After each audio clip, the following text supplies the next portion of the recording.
Hey, what is up guys? Welcome back to the channel. Today we're talking about something very near and dear to my heart, and that would be From Software and the Soulsborne series of games. Today we're going to be ranking all of the Soulsborne games 1 through 7 from worst to best. Now I say worst to best, but I think you'll understand as you hear me describe my relationship with each of these games. They all vary from very good to legendary. So I don't dislike any of the games that we're going to be talking about here today, but with the drop of Shadow of the Erdtree, the Elden Ring DLC, which I'm sure we're all playing, loving, and enjoying, and are keen to get back to as soon as we can, I felt it was appropriate to finally tackle this video. This is what I've been wanting to make for quite some time, and yeah, it felt like it was now. The time is now. So without further ado, let's just get started with number 7.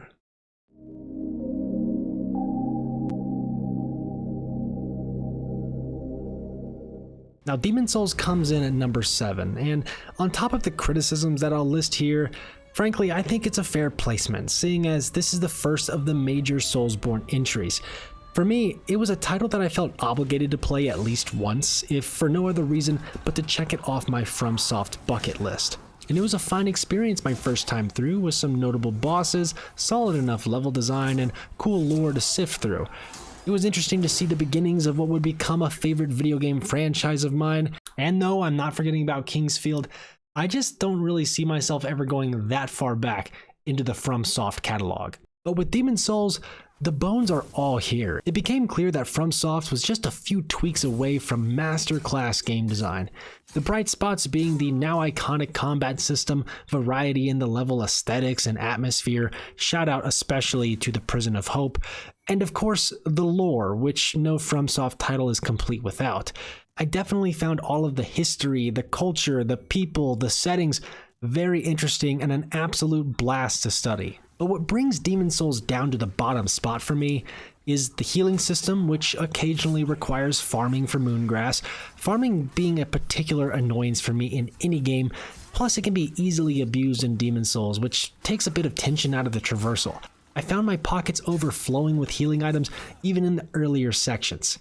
There were also several areas that drove me absolutely insane, to the point that I would call it objectively bad level design, i.e. the depraved chasm and the ritual path. I despise those sections of the game.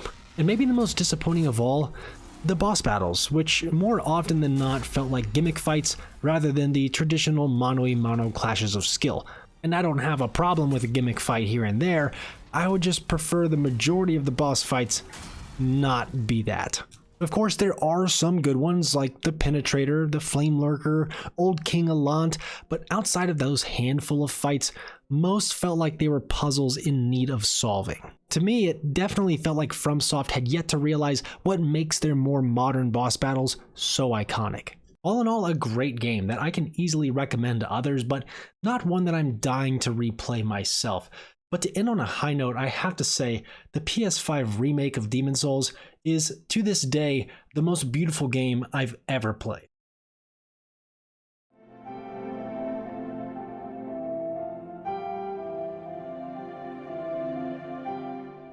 Now, if I'm being completely honest, Dark Souls 2 is a game I'd like to put higher up in the rankings. Subjectively, I had a lot of fun with this one, and I still think about it often as one of the more enjoyable experiences I've ever had in the realm of From Software. In fact, the third video I ever uploaded on this channel was a Dark Souls 2 review, and mind you, I was still very much finding my footing in YouTube at the time. I mean, I'm still finding my footing in YouTube, but I think it's a decent enough video, so if you want to go back and check it out, by all means. But despite my personal feelings, Dark Souls 2 has some glaring objective flaws and player complaints that I just can't in all good faith ignore.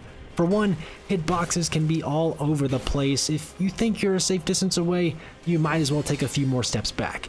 Your SS Flask no longer heals you instantly, but instead slowly heals over time. There's also the inclusion of gank rooms, areas in a level full of an ungodly amount of enemies, just waiting to send you back to your bonfire at a moment's notice. But the thing is, I think these flaws will irritate players on a case-by-case basis. For me personally, I simply adjusted my playstyle. Bullshit hitboxes, work on maintaining your distance a bit better. Estus flasks healing slowly, I think that adds a bit more strategy in regards to the timing of your heals and knowing when you're truly safe. And the gank rooms, I mean, I'm sorry, but they're hilarious. And as long as you know they're coming, they're not too terrible to deal with. So with those annoyances out of the way, what's left is a mostly solid Dark Souls experience. The lore is still fun to sift through, the world, while not as interconnected, still has some awesome areas to explore, and I'm a boss battle enjoyer, and Dark Souls 2 has 41 of them. They vary in quality, of course, but don't we all love that victory achieved screen at the end of each fight? Dark Souls 2 is the black sheep of the franchise, but still has a lot of great things to offer if you meet it in the middle. Plus, it's got hands down the best hub area in all of From Software.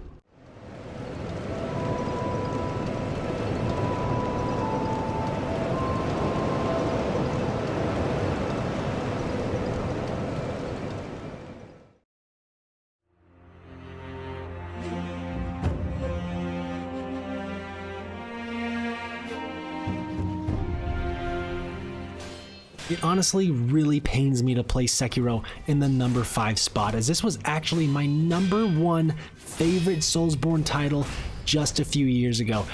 That was until I replayed each of the games again and kind of rediscovered my love for all of the others.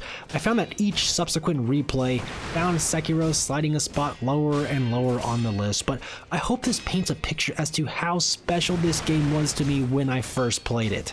Sekiro takes place in a fictionalized Japan during the Sengoku period, and this was, and still is, the primary draw for me. Japanese culture is full of interesting folklore, the perfect basis to be twisted and molded into a dark From Software fantasy. This can be felt everywhere, from the enemy designs, the fantastical powers and items to be found, and of course the land of Ashina itself that takes us from a more grounded, comprehensible setting to otherworldly spirit realms and everything in between. And of course you can't talk about Sekiro without mentioning its one-of-a-kind combat system. At the time, it was unlike anything I'd ever experienced before, and the mechanic of breaking your opponent's guard to execute a critical strike is something we see in so many games today. But the parry system is at its core and demands hyper-precision at times and can make for a bumpy ride at first. But the further you progress, the more you gain the feeling of mastery, not just by memorizing boss patterns, but your ability to anticipate attacks and properly time your counters just becomes more natural. Progression is tied less to boosting your stats and can be felt more through gaining real mastery of the game's mechanics, and I have to give a shout out to one special ability, the Mikiri counter. Something about this skill makes it one of the most satisfying reversals in all of gaming. When your deflections are on point, or maybe you're even on the back foot of a fight, but then you nail a Mikiri counter, it's hard to describe, but it can give you this sense of control, like a rush of momentum in the flow of battle that can propel you to the finish line. I think if you're familiar with the game, you probably know what I'm talking about. Now, obviously, Sekiro is limited to a single character and weapon, which many argue is a detriment to the game, but adding various weapons wouldn't allow the combat system to work in the way we know it today. And if that's the sacrifice we have to make in order to experience this version of Sekiro, I'll take it 100% of the time.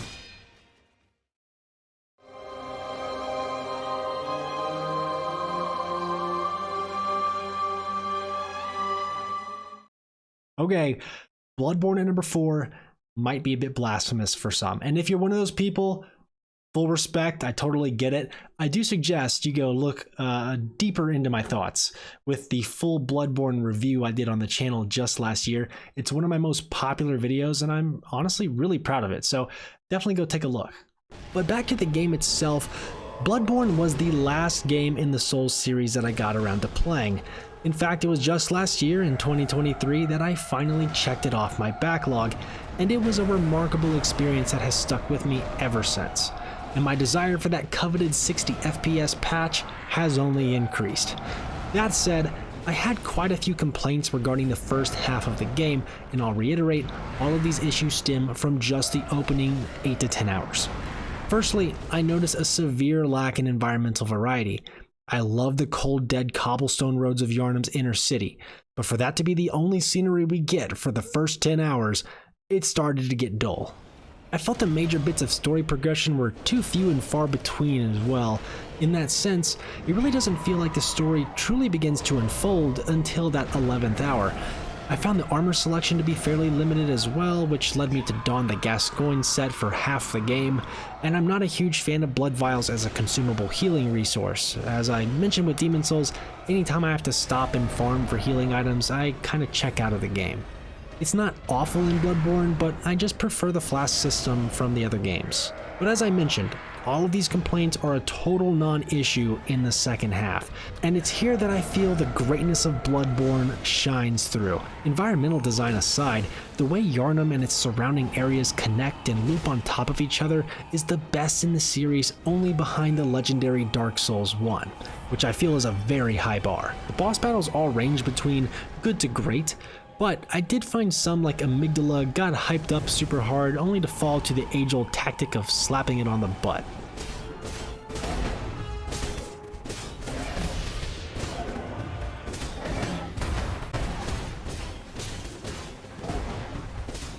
Then others like Gascoigne, the Blood-Starved Beast, Vicar Amelia, or the One Reborn delivered exactly what I was looking for in a FromSoft boss fight.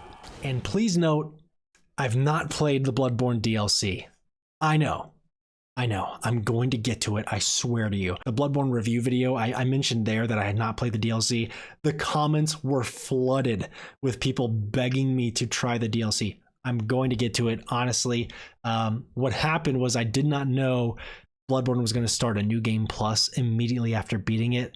I had planned on going back and fighting other optional bosses and exploring the DLC, but upon completing the game, it just kind of shoved me into New Game Plus, and I didn't have an opportunity to go back. So that's my bad. That's my fault. I should have seen that coming. But I swear to you, next playthrough, I'm hitting that DLC. But the tone, music, atmosphere, and how the game makes you feel powerful and merciless all culminate into what may be the most interesting setting in all of From Software.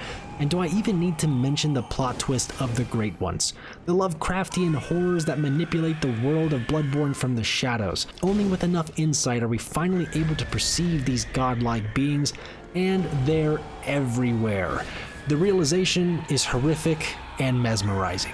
So while I may not have ranked Bloodborne at number 1 or even in my top 3, I completely understand why some hold this game in such high regard, and once I play the DLC, maybe it moves up a few spots.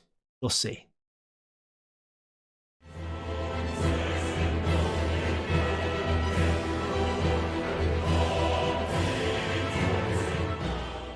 So more than any other title on this list, Dark Souls 3 deserves my thanks, because this was the title that truly got me into the series to begin with. I had tried some of the others beforehand, but never made it very far, nor did I put in the effort to get good enough to master the many challenges. But for whatever reason, Dark Souls 3 clicked in a way the others had not. And I think that's a fairly common consensus amongst the community that Dark Souls 3 is a really great launchpad for new players.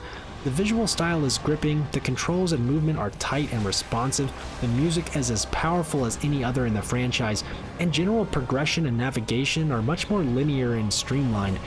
And to touch on that last point, the linearity of Dark Souls 3 often comes up as a criticism, but I don't think it's across the board a sacrilegious game design. Would it be nice to have a more intricate Metroidvania style layout akin to Dark Souls 1 or Bloodborne? Sure, that's totally fair, but with the game's linearity comes a steady pacing and rewarding sense of progression. The journey never stops in Dark Souls 3. You jump from bonfire to bonfire, never looking back, always uncovering new areas, fighting the game's most interesting bosses one after the other. And before you know it, the game's 15 to 20 hours come to an end. Quick, precise, streamlined. And the bosses kick ass. My opinion, of course, but I feel like Dark Souls 3 has some of the most consistent boss quality in the series. Ludix and Champion Gundyr, the Abyss Watchers, Pontiff Sullivan, Aldrich of the Deep, the Old Demon King, Dark Eater Midir, Slave Knight Gale, the Soul of Cinder itself, and I could go on. All of these can find a place within my top boss fights in all of From Software, be it mechanically or from their story implications. And as an ending to a trilogy, I feel like the story is capped off in the most definitive and satisfying of ways, to the point where I think Dark Souls 4 could not and should not ever exist. As much as an announcement like that would get me flying out of my chair, it would also feel like a complete betrayal to the magnificence, to the perfection that is the story of Dark Souls 3 and how it wraps everything up.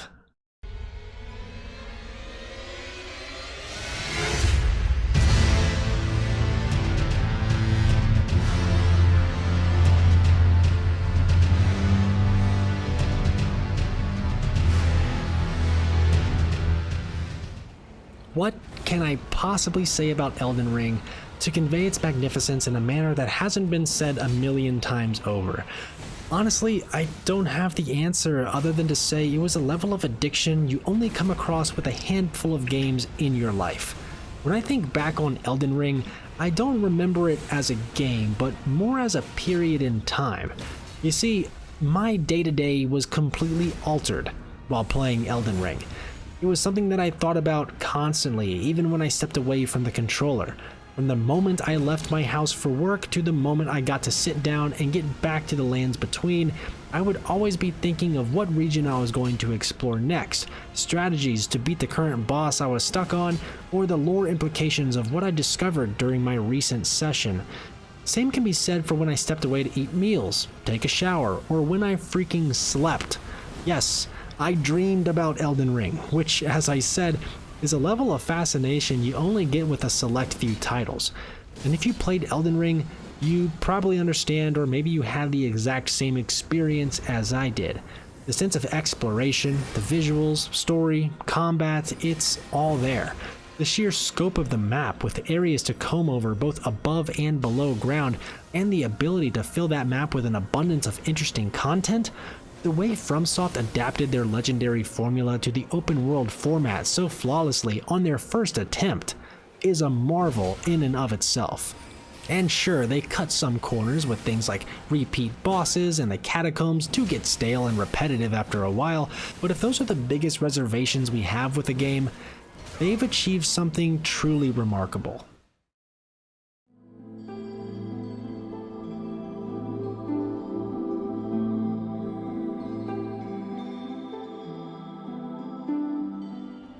If there were ever an experience to be studied, not strictly as a video game, but as a work of art, Dark Souls 1 would be the first title that comes to my mind. The themes, atmosphere, how the story is presented, and even how the gameplay or difficulty connects directly into the narrative have been rightfully praised time and time again, and nowadays, I think we're accustomed to the way FromSoft presents their stories, but we have to take ourselves back to 2011 and think about where the industry was at that time, where most, if not all, games had a certain level of accessibility, more straightforward forms of storytelling, and easier to understand gameplay mechanics. Dark Souls went in direct contrast to this, yet found its pocket of sales success and critical acclaim. And so far, I have yet to tell you how I personally feel about the game, but that's because the history of Dark Souls and what it represents, not just as a spark for From Software to continue their inspired work, but what it meant to the video game industry in general, is a big reason for me to love this game. I can't help but feel that without it, a massive chunk of what makes gaming so special today would be lost, and a franchise that I hold in such high regard wouldn't even exist. But let's leave the historical impact of Dark Souls behind and bring the video back into focus. The world of Dark Souls is mystifying. On your first playthrough, it's said that you're the chosen undead. You're told to ring the bells of awakening, to reclaim 4 great souls, and with them, reignite the first flame at the heart of the world. You do all of this, painstakingly at that, and the credits begin to roll. Undoubtedly, 99% of first-time players were left with the question, Why? Why? Why? Why? Why? And it's this question that has me diving back into the Kingdom of Lordran time and time again, be it within the game itself or through the hundreds, likely thousands of hours of Dark Souls lore videos exploring this very question. And through this, Dark Souls has become my favorite story, not just in the realm of gaming, but perhaps all of fiction. It's a story about the rise and fall of a civilization, the clinging to of power, and the lengths one will go to in order to preserve it. It's about the natural laws of the universe, fate, and the consequences of pushing against them. But more than anything, it's about perseverance, overcoming challenges, and in many cases, learning what it means to be human. The world of Dark Souls is also painstakingly fleshed out if you do the digging. Different cultures existed here, each with their own distinct beliefs, architecture, or armor designs.